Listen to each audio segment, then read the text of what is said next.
تو میں زندہ رہنے کی جنگ میں تھی. ٹھیک ہے, یہ ویڈیو کسی نے ہم کو ریکویسٹ کیا کہ دیکھو, اور میں آپ کو کہہ رہا ہوں کہ آپ کوئی ریکویسٹ کرو تو اس کا لنک بھی دے دیا کرو تاکہ ہم صحیح ویڈیو دیکھیں, ہے نا, نہیں تو ہم کوئی اور ویڈیو دیکھ لیتے ہیں پھر آپ بولتے کہ اب وہ نہیں دیکھی ہے. تو یہ ویڈیو کا لنک بھی آیا تھا, تو ہم یہ والی ویڈیو دیکھ رہے ہیں. ٹھیک ہے, تو ممی یہ ہے کہ یہ سکھ سے نا اسلام کی طرف جب آئے تو اس کے بیچ میں مطلب ان کے ساتھ کیا ہوا. ٹھیک ہے, ٹائٹل سے یہی لگ رہا ہے. ٹھیک ہے, تو ویڈیو کو سٹارٹ کرتے ہیں, اب دیکھتے ہیں. کبھی کبھی میں سوچتی ہوں کہ اتنا کچھ ہونے کے بعد بھی میں مسلمان کیوں ہوں, کیونکہ کبھی کبھی آپ بہت سی آزمائشوں سے گزرتے ہیں. وہ وقت بھی آیا جب میرا دل چاہتا تھا کہ میں اپنا سر دیوار پر دے ماروں کیونکہ میں سو نہیں پاتی تھی.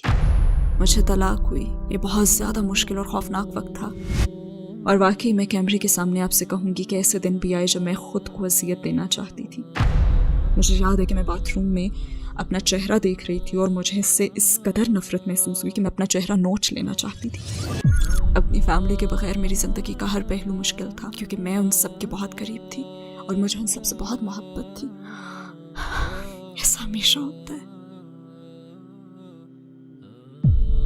میں کب تک یہ کرتی رہوں گی؟ میں کب تک اپنی مدد کے لیے دوسروں پر بھروسہ کروں گی, جبکہ اللہ خود کہتا ہے آؤ میری طرف, میرے پاس آؤ, مجھے یاد کرو, میں تمہیں یاد کروں گا. السلام علیکم سسٹر ہانیہ آدم, ہماری دعوت قبول کرنے کا شکریہ. آپ کو اپنے ساتھ دیکھنا ہمارے لیے خوشی کی بات ہے. میرا پہلا سوال یہ ہے کہ ہانیہ آدم کون ہیں؟ کیا آپ اپنی زندگی کے متعلق ہمیں مختصراً بتا سکتی ہیں؟ وعلیکم السلام ورحمۃ اللہ وبرکاتہ. میں 3 بچوں کی ماں ہوں الحمدللہ. میں نے ایک سکھ خاندان میں پرورش پائی. میرے والدین انڈین ہیں اور میں UK میں پلی بڑھی ہوں. شاندار بچپن گزرا الحمدللہ. بہت ہی محبت کرنے والے والدین ملے, مگر میں شاید 24 یا 25 سال کی عمر میں مسلمان ہو گئی تھی, اور یہ میری فیملی کے لیے بہت بڑا صدمہ تھا. اور الحمدللہ گرین لین مسجد میں اور ہر اس آرگنائزیشن کے ساتھ کام کر رہی ہوں جس کی میں خدمت کر سکتی ہوں. عقیدے کے لحاظ سے آپ کی زندگی کیسی تھی؟ آپ کا کس پر ایمان تھا؟ جب بڑی ہوئی تو میرے والدین نے مجھے سکھ عقیدہ سکھایا جو مجھے بہت اچھا لگتا تھا. جیسے مجھے گولڈن ٹیمپل امرتسر جانا بھی یاد ہے, بہت مزہ آیا تھا. مجھے ہیمکنڈ صاحب کو وزٹ کرنا بھی یاد ہے, جو کہ ہندو آشرم کے طور پر زیادہ پہچانا جاتا ہے. وہاں بھی بہت زیادہ مزہ آیا. اور مجھے یاد ہے کہ بہت ہی چھوٹی عمر سے نا میں اپنی زندگی میں خدا کی ضرورت کو محسوس کیا کرتی تھی, اور جب میں ان جگہوں پر جاتی تو مجھے زیادہ خوشی اور اطمینان محسوس ہوتا تھا. میں کہہ سکتی ہوں کہ میری پرورش کے دوران الحمدللہ میرے والدین نے مجھے بہت اچھی باتیں سکھائی تھیں. انہوں نے مجھے محنت کرنے, تعلیم حاصل کرنے اور ایمانداری جیسے اچھے اخلاق دیے. انہوں نے میری بہت اچھی پرورش کی الحمدللہ. شاید یونیورسٹی کا زمانہ تھا جب میں بڑی حد تک سیکولر زندگی جی رہی تھی, یعنی میں مذہب کو تو فالو کر ہی نہیں رہی تھی. ہاں, ایک روحانی تعلق ضرور تھا, مگر میں کسی مذہب پر عمل نہیں کرتی تھی. میں آپ کو سچ بتاؤں گی کہ شراب پینا میرے لیے کوئی مسئلہ نہیں تھا. جیسا چاہتی میں وہ ویسا ہی لباس پہنتی, کوئی مسئلہ تھا ہی نہیں, بلکہ یہ سب تو میرے لیے نارمل تھا. مجھے اس میں کوئی خرابی نہیں لگتی تھی. یہ میرا نارمل لائف سٹائل تھا اس وقت. تو مسلمان ہونے سے پہلے میں بس ایسی ہی زندگی گزار رہی تھی. آپ نے اسلام کے متعلق پہلی بار کب سنا؟ کیا آپ کے ذہن میں کوئی تعصب تھا؟ ہاں, شاید میں تھوڑی سی اسلاموفوبک تھی. میں سوچتی تھی کہ تب عراق اور دوسری جگہوں پر کافی کچھ چل رہا تھا, اور شاید میں اللہ اکبر کے الفاظ سن کر نا خوفزدہ ہو جاتی تھی. یہ الفاظ مجھے خوفزدہ کر دیتے تھے, اور میں یہ سمجھتی تھی کہ سارے مسلمان مرد بہت سخت ہوتے ہیں, اپنی بیویوں کو مارتے ہیں, اور بس اس طرح کی سوچیں تھیں. اور حضرت عائشہ رضی اللہ تعالیٰ عنہا اور ان کی عمر کا جو معاملہ تھا وہ ہمیشہ میرے ذہن میں رہتا تھا. مطلب بہت سے الٹے خیالات تھے. میں یہ سوچتی تھی کہ مسلمان عورتیں جو ہیں وہ تو بہت مظلوم ہیں, انہیں حجاب کیوں پہنایا جاتا ہے, یہ تو ٹھیک نہیں ہے. میرے بہت سے اعتراضات تھے. اسلام کی طرف آپ کا سفر کیسے شروع ہوا؟ اسلام کی کون سی بات نے آپ کو سب سے زیادہ متاثر کیا؟ مزے کی بات یہ ہے کہ مسلمان عورتوں کے متعلق میرے ان خیالات کے باوجود میں نے اسلام میں سب سے پہلے عورتوں پر ہی غور کرنا شروع کیا تھا. میں نے انٹرنیٹ پر بہت سے لیکچر سنے, میں نے بہت کچھ پڑھا. وہ دارالسلام کی ایک کتاب ہے اسلام کی عظیم عورتیں, بہت شاندار کتاب ہے. میرا خیال تھا کہ مسلمان عورتیں ہیں نا وہ بہت مظلوم ہیں, لیکن جب میں نے اسلام کا مطالعہ شروع کیا تو مجھے احساس ہوا کہ اصل میں معاشرہ ہی عورتوں پر ظلم کر رہا ہے. اسلام تو بہت ایڈوانسڈ مذہب ہے، در حقیقت یہ اتنا زیادہ ایڈوانسڈ ہے کہ شاید ہم ہی بطور معاشرہ ابھی تک اس تک پہنچ ہی نہیں سکے، اور انشاءاللہ یہ ایک بار پھر سے ابھرے گا، کیونکہ اس وقت جنسی شناخت اور خواہشات کے حوالے سے ہمیں جن بھی مسائل کا سامنا ہے، میرے خیال میں تو اسلام کے پاس ہی ان سب کا جواب ہے، اور شاید وہ وقت بھی آ چکا ہے کہ اب ہم اس میں دلچسپی لیں، کیونکہ اسلام عورتوں کو کئی طرح سے آزادی دیتا ہے، در حقیقت وہ عورتوں کو اس مقام پر رکھتا ہے، تو اگر معاشرہ یہ بات سمجھ لینا تو وہ میری طرح مان لے گا کہ سبحان اللہ، اسلام تو عورتوں کو بہت سے حقوق دیتا ہے، وہ حقوق جو اس ملک میں اور مسلمان ملکوں میں ہمارے پاس پہلے کبھی تھے ہی نہیں۔ پیغمبر محمد صلی اللہ علیہ وسلم نے ہمیں سکھایا کہ عورتوں کو عزت کیسے دی جائے۔ مثلا میں کہوں گی کہ ہمیں مہر کا دیا جانا اس کی ایک مثال ہے، پہلے تو عورت اپنی رقم مرد کو دیا کرتی تھی نا، اور اب مرد عورت کو مہر دیتا ہے، سبحان اللہ۔ یہ ان لوگوں کے لیے بہت بڑی بات تھی جو بیٹی کی پیدائش پر اپسٹ ہو جایا کرتے تھے، اور اتنے زیادہ کہ وہ اسے قتل کر دیتے تھے۔ پیغمبر محمد صلی اللہ علیہ وسلم کا فرمان ہے، مفہوم کچھ اس طرح سے کہ اگر تم بیٹیوں کی پرورش کرو گے تو تمہیں جنت ملے گی، تم میرے ساتھ جنت میں اس طرح ہوگے، سبحان اللہ۔ اور پھر چھوٹی سے چھوٹی بات، جیسے کہ عورت اگر آپ سے لڑ رہی ہے، بحث کر رہی ہے، جب غصہ آ جائے تو خاموش ہو جاؤ، انہوں نے یہی کیا، وہ خاموش ہو جاتے، یعنی عورتوں کو بھی جذبات ظاہر کرنے کا موقع دیا، سبحان اللہ۔ کون سا دین آپ کو یہ باتیں سکھاتا ہے؟ میں ایسی بہت سی مثالیں دے سکتی ہوں، مگر شاید پھر آپ کی ریکارڈنگ کبھی ختم ہی نہ ہو۔ یعنی آپ اسلام میں عورتوں کی حیثیت سے متاثر ہوئیں اور اس کے علاوہ بھی کسی چیز نے متاثر کیا؟ سچ یہ ہے کہ جب میں یونیورسٹی میں تھی تو میں ایسی زندگی گزار رہی تھی جہاں مجھے بہت زیادہ آزادی حاصل تھی، یعنی جب کسی کو اتنی زیادہ آزادی حاصل ہو، وہ باہر جاتی ہو، کلبنگ، ڈانسنگ، وہ شراب پیتی ہو، یہ لائف سٹائل ہو، تو ایسے میں نا پھر اسے ہمیشہ خوشی کے اگلے لمحے کی تلاش رہتی ہے، یا پھر وہ دوسرے شخص کی طرف سے نا عزت افزائی کے الفاظ سننا چاہتی ہے جو کہ اسے کہے کہ او واو بہت پیاری لگ رہی ہو، یا آئی لو یو، اور ایک لڑکی کی حیثیت سے نا وہ بس دوسروں ہی کی طرف دیکھتی ہے جو اسے اس طرح سے عزت دیں، جبکہ اسلام میں آپ کو یہ سب کرنے کی ضرورت نہیں ہوتی۔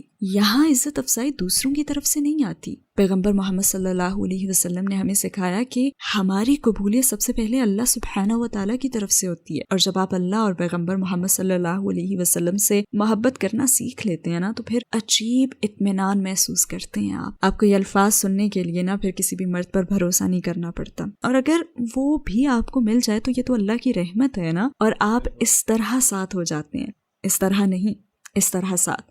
اللہ سبحانہ و تعالیٰ قرآن میں فرماتے ہیں کہ اس نے مردوں اور عورتوں کو برابر مگر مختلف بنایا۔ یہ کتنی کمال کی بات ہے نا یہ، اور میں نے اس سے یہ سمجھا ہے کہ جب اللہ سبحانہ و تعالیٰ آپ کو کہتے ہیں نا کہ عورت خود کو ڈھانپ کر رکھے، حجاب پہنے، تو اس لیے کہ اس نے ہمیں ایک دوسرے سے مختلف بنایا ہے۔ مجھ میں اچھا لگنے، خوبصورت لگنے کی خواہش ہو سکتی ہے، مگر اللہ نے مردوں کو مختلف بنایا ہے۔ وہ آپ کو دیکھ کر یہ سوچ سکتا ہے کہ میں اس کے پاس جا سکتا ہوں، میں یہ کر سکتا ہوں، یا پھر یہ میں کہہ سکتا ہوں، لہٰذا اللہ فرماتا ہے کہ خود کو محفوظ بناؤ، خود کو ڈھانپ کر رکھو، مگر مرد میں خواہش ہمیشہ رہے گی۔ ہاں جب یہ تعلق حلال ہو جائے تو آپ اس سے لطف اندوز ہوتے ہیں، اور اگر آپ کے پاس نہ ہو تو پھر آپ غیر مطمئن رہتے ہیں۔ وہ کون سی بنیادی بات ہے جس نے آپ کو قائل کیا کہ اسلام ہی 100% سچ ہے؟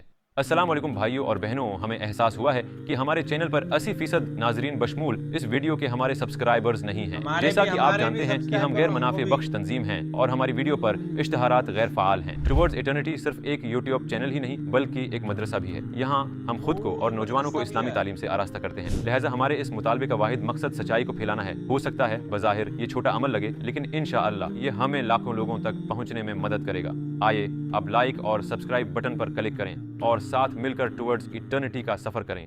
وہ کون سی بنیادی بات ہے جس نے آپ کو قائل کیا کہ اسلام ہی 100% سچ ہے؟ گرین لین مسجد جانے کے حوالے سے مجھے وہاں پہلی مرتبہ جانا یاد ہے، جب میں نے بہت ساری ایسی بہنوں کو دیکھا جو سر سے پیر تک سیاہ برقعے میں ڈھکی ہوئی تھیں۔ یہاں ہیری پوٹر کا ذکر کرنا تھوڑا فنی ہوگا، مگر وہاں مجھے ہیری پوٹر کا ایک سین یاد آ گیا جب ہاگورٹس میں وہ سب ایسے ہی لباس میں تھے، تو میرے ذہن میں پہلی چیز یہی آئی تھی، اور پھر میں نے سوچا واو، انہوں نے اپنی مرضی سے یہ لائف سٹائل چنا ہے۔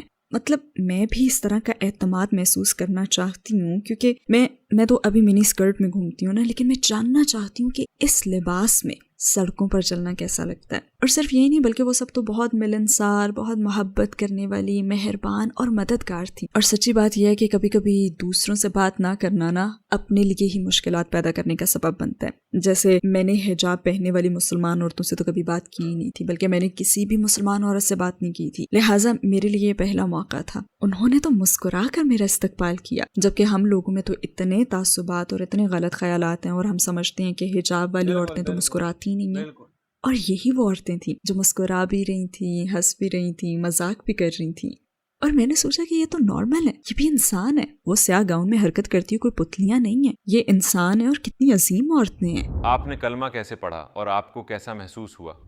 میں نے اسی مسجد کے اپنے اگلے ہی وزٹ میں کلمہ پڑھ لیا تھا، الحمدللہ۔ وہاں تقریباً 60 سے 70 لوگ تھے، اور اس وقت مجھ سے قریب ترین فرد جس نے مجھے کلمہ پڑھوایا تھا وہ اب بھی مجھ سے سب سے زیادہ قریب ہے، الحمدللہ۔ لہٰذا کلمہ پڑھنے کا تو تجربہ بہت شاندار تھا۔ ویسے مجھے خوف بھی محسوس ہوا تھا، لیکن اچھا احساس تھا، بہت ہی اچھا احساس۔ مجھے کلمہ پڑھنا، غسل کرنا سب یاد ہے، اور مجھے بالکل ایسا محسوس ہوا جیسے میرا نیا جنم ہوا ہے، اور یہ نئی شروعات ہی تھی، کیونکہ میں جانتی ہوں کہ اللہ سبحانہ و تعالیٰ سب گناہ دھو دیتا ہے، مگر جو نیکیاں ہوتی ہیں ان کا ثواب باقی رہتا ہے۔ تو یہ ایک بہت ہی اچھا احساس تھا، اور میں ایک مسلمان عورت کی شناخت اپنانے کے لیے تیار تھی۔ ہاں، اس کے بعد میں نے پڑھنا اور پھر بہت زیادہ پڑھنا شروع کر دیا۔ آپ کے قبول اسلام پر آپ کی فیملی اور ارد گرد کے لوگوں کا کیا ری ایکشن تھا؟ وہ بہت بہت مشکل وقت تھا، مگر اس مشکل وقت کے ساتھ آسانی بھی تھی۔ ہاں، میں نے اسے نہیں پہچانا، کیونکہ انہوں نے مجھ سے تعلق بالکل ہی توڑ لیا تھا، لہٰذا میرے پاس سوائے اللہ کے کوئی نہیں تھا۔ اسلام قبول کر کے میری شادی بھی بہت مشکل کا شکار ہو گئی تھی۔ بچوں کی ماں ہونا خود ایک بہت بڑی مشکل ہے۔ اپنی فیملی کے بغیر میری زندگی کا ہر پہلو ہی مشکل تھا، کیونکہ میں ان سب کے بہت قریب تھی اور مجھے ان سب سے بہت محبت تھی۔ وہ وقت بھی آیا کہ جب میرا دل چاہتا تھا کہ میں اپنا سر دیوار پر مار دوں، کیونکہ میں سو نہیں پاتی تھی۔ جب آپ اتنی اذیت میں ہوں تو دماغ سکون نہیں پاتا، اور دماغ میں بار بار خیالات کی بھرمار رہتی ہے۔ میں جس بھی چیز کی طرف دیکھتی تو سب سے پہلے اپنے ماں باپ اور اپنی فیملی کی طرف میرا دھیان جاتا۔ اگر میں سپر مارکیٹ جاتی تو مجھے ویکینڈز پر اپنے ابو کے ساتھ سپر مارکیٹ جانا اور گروسری کی شاپنگ کرنا یاد آتا۔ اگر میں آسٹا میں کوئی گانا سنتی تو اس گانے پر اپنی بہن کے ساتھ ڈانس کرنا یاد آتا، اور اگر میں ٹی وی پر کوئی پروگرام دیکھتی تو اپنے بھائی کے ساتھ اسے دیکھنا یاد آتا۔ اور جب میری شادی شدہ لائف میں کوئی مشکل آتی تو بھی میں دوڑ کر اپنی فیملی کے پاس جانا چاہتی تھی، لیکن میں جا نہیں سکتی تھی، تو بس بے بسی سے باہر نکل کر میں کار میں بیٹھ جایا کرتی تھی۔ تو وہ بہت بہت زیادہ مشکل وقت تھا۔ اپنی فیملی کے بغیر جینا بہت مشکل ہے، تب بھی بہت مشکل تھا اور اب بھی مشکل ہے، لیکن مسلمان کی حیثیت سے ہم اس پر صبر کرتے ہیں، اور ہم صحابہ کے قصوں سے جانتے ہیں کہ ان کے ساتھ بھی یہی ہوا تھا اور انہیں فیملی نے چھوڑ دیا تھا۔ ہم جانتے ہیں کہ پیغمبر محمد صلی اللہ علیہ وسلم نے اپنے چچاؤں کو کہا تھا کہ دیکھیں میں مختلف زندگی گزاروں گا۔ ہم جانتے ہیں کہ وہ لوگ بھی انسان تھے اور ان میں احساسات تھے۔ اب مجھ میں ان کے خلاف کوئی بھی بکس نہیں ہے، میں بس آپ سے اتنا ہی کہوں گی کہ میری ماں اب بھی میری رول ماڈل ہیں، وہ اب بھی مجھے دنیا کی ہر چیز سے زیادہ پیاری ہیں، بالکل ایسے جیسے محمد صلی اللہ علیہ وسلم کو اپنے غیر مسلم چچا سے محبت تھی۔ وہ اپنے چچا کے لیے روئے اور ان کے لیے سب کچھ کیا۔ میرے بھی اپنی ماں کے لیے وہی احساسات ہیں۔ وہ ایک شاندار عورت ہیں اور انہیں اس رویے کا حق ہے۔ میں نے ان کا دل توڑا ہے اور میں اپنی موت تک نہ اپنی ماں کا دل دکھانے کے لیے ان سے معافی مانگتی رہوں گی، لہٰذا میں ان کے لیے دعا کرتی ہوں۔ مجھے ان سب سے محبت ہے اور میں آپ کو کہہ سکتی ہوں کہ وہ لوگ بہت اچھے انسان ہیں۔ ہاں، مجھے پچھتاوا صرف یہ ہے کہ میری وجہ سے میرے والدین کی آنکھوں میں آنسو آئے۔ میرے خیال میں وہ وقت بھی آیا جب میں اسلام اور اپنے فیصلے کا دفاع کرنے کی کوشش کر رہی ہوتی تھی، اور شاید اس سب میں نے اپنی ماں سے بہت تیز آواز میں بات کی، اور شاید کسی وقت ان پر میں چیخی بھی تھی۔ مجھے پچھتاوا ہے، کیونکہ اللہ سبحانہ و تعالیٰ قرآن میں فرماتے ہیں، مفہوم کچھ اس طرح سے ہے کہ تم اپنے والدین کے ساتھ انتہائی عزت سے پیش آؤ، چاہے وہ مسلمان ہوں یا نہ ہوں۔ کبھی کبھی میں سوچتی ہوں کہ اتنا کچھ ہونے کے بعد بھی میں مسلمان کیوں ہوں، کیونکہ کبھی کبھی آپ بہت سی آزمائشوں سے گزرتے ہیں۔ جیسے میں نے کہا نا کہ میرے دماغ میں ہمیشہ یہ سوچ رہتی تھی کہ جیسے میری فیملی میرے پاس ہے نا، وہ تقریباً مجھ سے صرف 1 گھنٹے کی مسافت پر رہتے ہیں، اور پھر بھی میں اب تک یہ زندگی کیوں گزار رہی ہوں جبکہ میں اتنی مشکل میں ہوں۔ میں اپنے بچوں کے لیے مالی طور پر ہر لحاظ سے جدوجہد کر رہی ہوں، پھر بھی میں مسلمان کیوں ہوں؟ اور میرے خیال میں نا یہی بات مجھے ثابت قدم رکھتی ہے، کیونکہ مثال کے طور پر مجھے طلاق ہوئی، یہ بہت زیادہ مشکل اور خوفناک وقت تھا، اور اس وقت میں بالکل اکیلی تھی، اور بالکل سچ کہوں گی کہ میرے لیے زندہ رہنا بھی مشکل ہو گیا تھا۔ مجھے نہیں معلوم تھا کہ میں زندہ رہنا چاہتی بھی ہوں یا نہیں۔ بہت سارے مسائل تھے جن سے اس وقت میں اکیلے لڑ رہی تھی، اور اس وقت میں اپنی آنٹی سے ملنے گئی تھی۔ ویسے میں ارادہ کر کے نہیں گئی تھی، بس ایک اتفاق ہی تھا یہ۔ میں ان کی دہلیز پر کھڑی تھی اور 10 سال میں پہلی مرتبہ میرے خاندان کے کسی فرد نے مجھ سے محبت کا سلوک کیا تھا. وہ کمال کی عورت ہے. انہوں نے میرے لیے چائے بنائی. وہ میرے پاس بیٹھی اور کہنے لگی تم ٹھیک ہو؟ بالکل ایسے ہی کہا تھا, تم ٹھیک ہو؟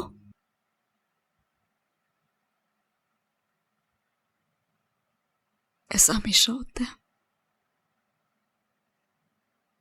یہ میری آنٹی تھی. میرے خاندان کے کسی فرد نے پہلی مرتبہ مجھ سے پوچھا تھا تم ٹھیک ہو؟ اور انہوں نے پوچھا کہ تم آگے کیا کرو گی, تمہارا کوئی پلان ہے؟ کیونکہ میرے پاس کچھ نہیں تھا. میرے پاس بس میرے 3 بچے تھے, اور خدا کی قسم میں اپنا گھر نہیں چھوڑنا چاہتی تھی. میں وہاں بیٹھی اور میں نے سوچا خدا کیا ہو جاتا اگر میں اپنا اسلام چھپا کر رکھتی, اپنے اسلام کو اپنے دل میں ہی رکھتی. لیکن اگر میں گھر واپس آ جاؤں تو, کیونکہ وہ مجھ سے محبت کرتی ہیں اور میں ان کے ساتھ رہنا چاہتی ہوں. میں ان کا گھر چھوڑ کر نہیں آنا چاہتی تھی, میں ان کے گھر میں رہنا چاہتی تھی. میں ہر چیز چھوڑ دینا چاہتی تھی بس اپنا دین نہیں. اور میں نے سوچا میں اسے چھپا سکتی تھی. میں اوپر کی منزل پر نماز پڑھ لیتی جب کوئی نہ دیکھ رہا ہوتا مجھے. میں گھر واپس جانا چاہتی تھی.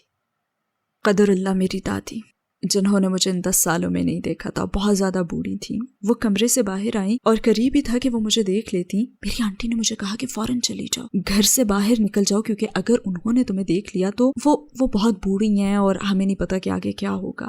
بس انہوں نے مجھے گھر سے پچھلے دروازے سے بس نکل بھاگنے کو کہا اور مجھے گھر سے نکلنا پڑا. کوئی گڈ بائی نہیں, کوئی الوداعی بات نہیں, اور میں جلدی سے گھر سے نکل گئی اور اپنی کار میں بیٹھی. اور میرا پہلا ریاکشن یہ تھا کہ کسی کو فون کروں, کیونکہ اب بس میں گھر پر رکنا چاہتی ہوں. میں اپنی فیملی میں واپس جانا چاہتی ہوں. میرے پاس کچھ نہیں ہے, میرے پاس کوئی نہیں ہے. اور پہلا کام جو میں نے کیا وہ یہ تھا کہ میں نے اپنی انتہائی نیک سیرت دوست کو فون کیا, مگر اس نے فون نہیں اٹھایا. میں چاہتی تھی کہ وہ مجھے دلاسا دے کہ نہیں پیاری دوست, سب ٹھیک ہے, اٹس اوکے. پھر میں نے دوسری دوست کو فون کیا کیونکہ اس کی قرات خوبصورت اور میرا قرآن سننے کا دل چاہ رہا تھا, لیکن اس نے بھی فون نہیں اٹھایا. اور پھر میں نے سوچا کہ میں کب تک یہ کرتی رہوں گی, میں کب تک اپنی مدد کے لیے بس دوسروں پر بھروسہ کروں گی, جبکہ اللہ تو خود کہتا ہے آؤ میری طرف, میرے پاس آؤ, تم مجھے یاد کرو, میں تمہیں یاد کروں گا. آپ کا تو اپنے اللہ سے رابطہ ڈائریکٹ ہے. اور پھر میں کار میں بیٹھ گئی اور میں نے آیت الکرسی پڑھی, میں نے 3 کل پڑھے, اور میں نے اللہ سے التجا کی میرا دین قائم رکھنا. میں اس وقت اللہ سبحانہ و تعالیٰ کے سامنے گڑگڑائی, میرا دین قائم رکھنا, بس میرا دین قائم رکھنا. میں اس کے لیے سب کچھ سہنے کے لیے تیار ہوں, بس مجھے مسلمان کی موت دینا. میں نے یہ دعا کی.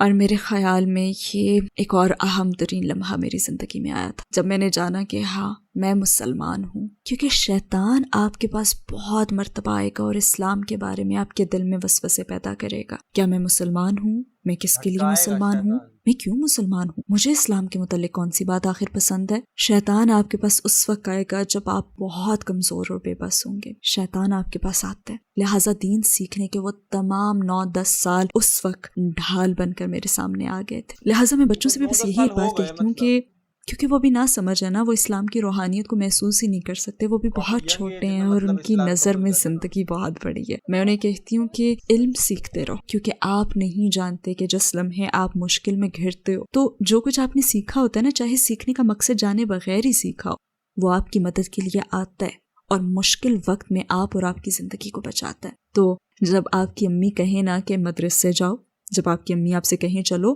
اپنی اسلامک اسٹڈیز کا سبق لینے جاؤ, تو جایا کرو. نو مسلموں کو بھی میں یہی کہوں گی کہ علم سیکھتے رہیں. آپ بس اس لیے مسلمان نہیں ہیں کہ میں اللہ پر ایمان رکھتا ہوں, نہیں, جائیں اور علم سیکھیں, دین پڑھیں, محنت سے سیکھیں اور اسے روزانہ پڑھتے رہیں, چاہے تھوڑا ہی سے. کیونکہ جب آپ پر کوئی مشکل آئے گی تو شیطان آپ کے پاس آئے گا اور آپ کا ایمان چھیننے کی کوشش کرے گا. اس وقت اچانک نا آپ کی تمام سیکھی ہوئی جو چیزیں ہوتی ہیں نا, وہ آپ کے ذہن میں آ جائیں گی اور آپ کو پھر بچا بھی لیں گی, جیسے مجھے اس دن بچا لیا. میں آپ کے سامنے اور مثالیں بھی دے سکتی ہوں, اور واقعی کیمرے کے سامنے میں آپ سے کہوں گی کہ ایسے دن بھی آئے جب میں خود کو اذیت دینا چاہتی تھی. مثلا مجھے یاد ہے کہ میں باتھ روم میں اپنا چہرہ دیکھ رہی تھی اور مجھے اس سے اس قدر نفرت محسوس ہوئی کہ میں اپنا چہرہ نوچ لینا چاہتی تھی. اور بدترین چیز یہ کہ ایسی کیفیت باتھ روم میں ہوئی تھی جہاں پہ آپ اعوذ باللہ من الشیطان الرجیم بھی نہیں پڑھ سکتے. جب آپ بے بس ہونا تو اس وقت کبھی بھی باتھ روم نہ جائیں. خیر بہرحال پھر میرے ذہن میں نا ایک آواز گونجی کہ کھڑکی سے باہر دیکھو. میں نے کھڑکی سے باہر دیکھا تو آسمان نظر آیا. میں بس تیزی سے سیڑھیاں اتری اور اپنے دروازے کھول کر میں گارڈن میں چلی گئی. میں نے آسمان کی طرف دیکھا, اوپر آسمانوں میں دیکھا, کیونکہ مجھے قرآن کی آیت یاد ہے, شاید یہ قرآن میں ہے یا شاید حدیث ہے. اللہ سبحانہ و تعالیٰ فرماتے ہیں, اس کا مفہوم کچھ یوں ہے کہ ایمان والوں کو چاہیے کہ وہ آسمان کو دیکھیں جو ان کے لیے ایک نشانی ہے. اور بس میں اپنے گھٹنوں پر بیٹھ کے اور اللہ سے التجا کی، یا اللہ مجھے دین پر قائم رکھنا، اسی میں آزادی ہے، اسی میں اطمینان ہے، جس میں ہمیں کسی بھی انسان پر بھروسہ کرنا ہی نہیں پڑتا۔ آپ کو کسی اور انسان کی ضرورت نہیں رہتی، آپ کو اپنی زندگی میں اللہ سبحانہ و تعالیٰ کی ضرورت ہوتی ہے، اور بس میں نے یہی کیا، لہٰذا میں نے خود کو اذیت نہیں دی کیونکہ میرے پاس اللہ ہے۔ تو آپ کی 14 سالہ مسلمان زندگی کے لمحات میں وہ کون سا لمحہ تھا جب آپ کو اپنی فیملی کی سب سے زیادہ ضرورت محسوس ہوئی مگر وہ لوگ آپ کے پاس نہیں تھے؟ جب شادی میں مشکلات پیش آئی تھی تب مجھے اپنے والد کی ضرورت تھی، مجھے یہ تحفظ چاہیے تھا، مجھے ان کے تحفظ کی ضرورت تھی۔ ہر عورت کو کم سے کم ایک بھائی کی ضرورت ہوتی ہے، جیسے مجھے اس وقت اپنے بھائی کی ضرورت تھی، تب مجھے ان لوگوں کی سب سے زیادہ کمی محسوس ہوئی تھی، اور اپنی زندگی کے ہر موقع پر ایک محرم کے تحفظ اور سیکیورٹی کی کمی۔ ہم یہ باتیں سنتے ہیں نا کہ اے عورتوں ہمیں مردوں کی ضرورت ہی نہیں ہے، کم آن، آپ کو یقیناً ضرورت ہے۔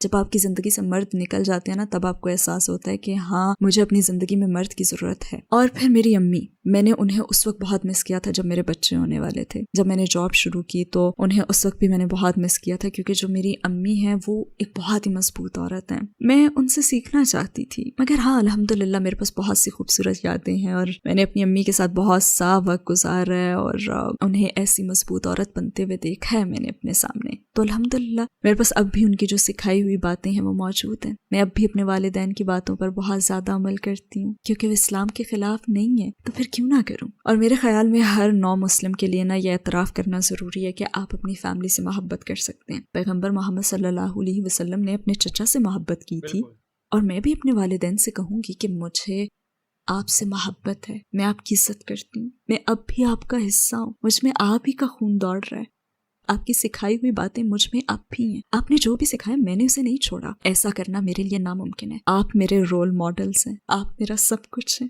اور میں آپ کے ساتھ دوبارہ ملنے کے لیے سب کچھ کروں گی، آپ سے واپس مل جانے کے لیے۔ ہاں بس ایک چیز نہیں کر سکتی کہ آپ کو اللہ سے زیادہ اہمیت نہیں دے سکتی۔ تو کیا آپ کے ساتھ کبھی کوئی غیر معمولی واقعہ ہوا جب آپ کو محسوس ہوا ہو کہ آپ کا اللہ کے ساتھ ایک خاص تعلق ہے؟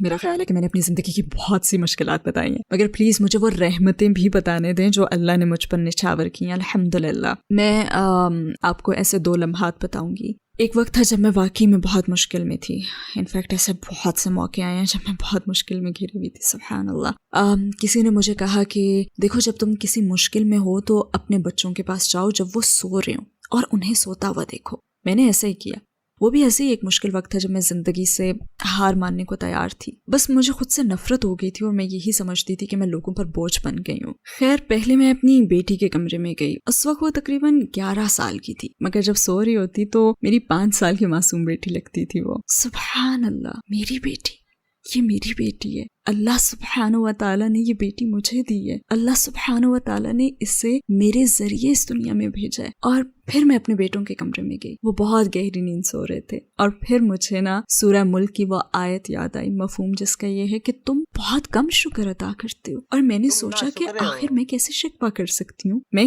کیسے خود سے نفرت کر سکتی ہوں جبکہ اللہ سبحانہ و تعالیٰ نے مجھے اتنی رحمتیں، 3 بچے دیے۔ اور اس لمحے میں نے خود کو اللہ سے بہت قریب پایا تھا کیونکہ میں نے اسے پہچانا، میں نے اس کا شکر ادا کیا اور خود کو اس کے بہت قریب محسوس کیا۔ ہمارے پیغمبر صلی اللہ علیہ وسلم کی کون سی بات نے آپ کو سب سے زیادہ متاثر کیا؟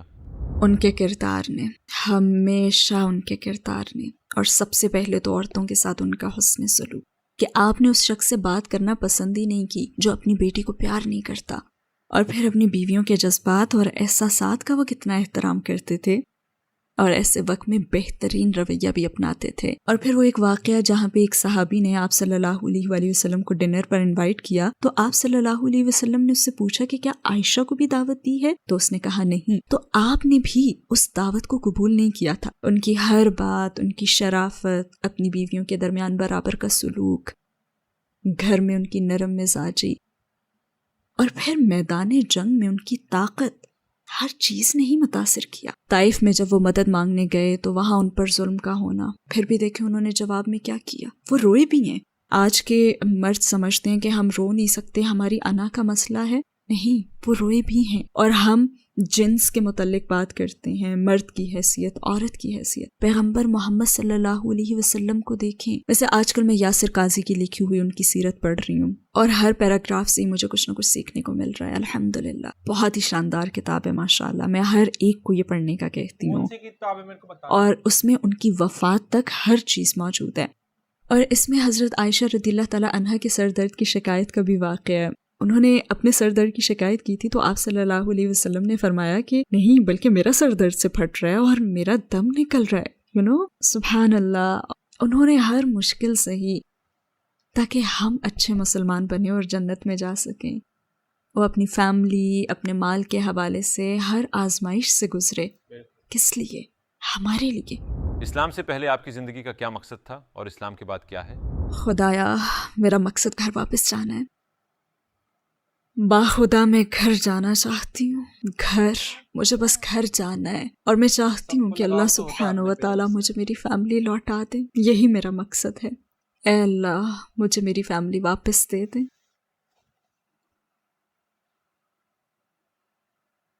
یہ تھوڑی سی زندگی ہے.